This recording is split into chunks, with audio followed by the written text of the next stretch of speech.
நம்மளுடைய இட்லி ஃப்ரைடு இட்லி முருங்கைக்கீரை பொடி வச்சு ஃப்ரைடு இட்லி செஞ்சுருக்கேன்.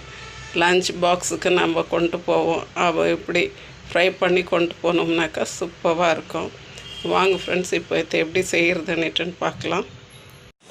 Hi friends, happy morning. பாருங்கள் ஃப்ரெண்ட்ஸ், நம்மளுடைய ரவை மாவு ரெடி ஆகிடுச்சு.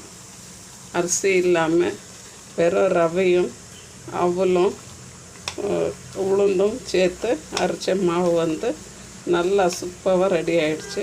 இப்போ இதில் நான் சும்மா ஒரு ஃபியூ ட்ராப்ஸு தேங்காய் விட்டுக்கிறேன். எதுனா ஒரு எண்ணெய் கொஞ்சம் விட்டிங்கனாக்கா கொஞ்சம் இட்லி கொஞ்சம் இன்னும் கொஞ்சம் சாஃப்டாக வரும். நான் கொஞ்சம் இப்போது ஒரு 2 ஸ்பூன் அளவுக்கு தேங்காய் விட்டு ஃபுல்லாக நல்லா மிக்ஸ்